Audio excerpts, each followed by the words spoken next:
The vast majority of our patients, unfortunately, are in what we call sympathetic dominance. And we're in sympathetic dominance, and the nervous system has two, just like a teeter-totter. They have, a yin and a yang, and two balancing acts that are going on. And our sympathetic nervous system is known as our flight or fright part of the nervous system. And it's evolved over, as man has survived, because it's a survival mechanism. The opposite of that is our parasympathetic state. And our parasympathetic state is our how the body heals itself, how the body is able to recover and then to move forward in a healing state.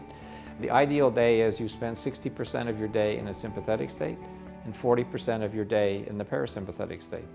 And the main times of the parasympathetic state is during our sleep hours, when we're actually in a calm, relaxed state and the body is allowed to recover physiologically, and then during meal times.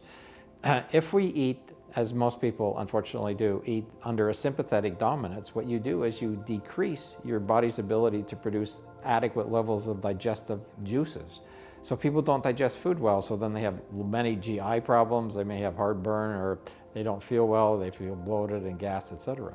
So during the course of stressing a patient who comes into the clinic for a week, what we're trying to do is we're trying to take that sympathetic nervous system, make them realize that the body doesn't have to live in that particular state all the time, because when you're in that high sympathetic dominance, unfortunately, you may feel better, but you're not really healing.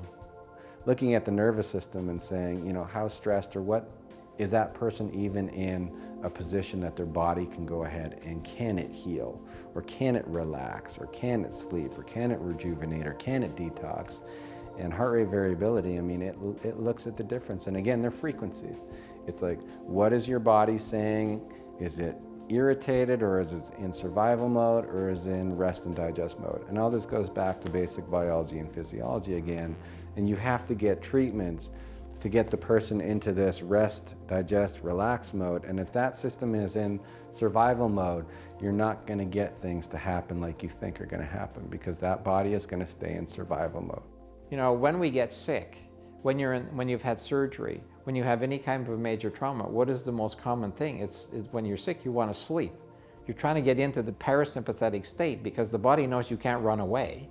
So it says the only way I'm going to heal is to get into this particular state.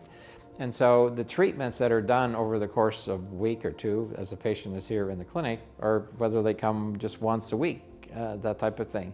The ultimate goal is to ultimately shift that. It's easily found by looking at the HRV test, which only takes a minute to do. It's very simple. You just put it on your finger and you can actually see in real time what the person's sympathetic, parasympathetic system is doing.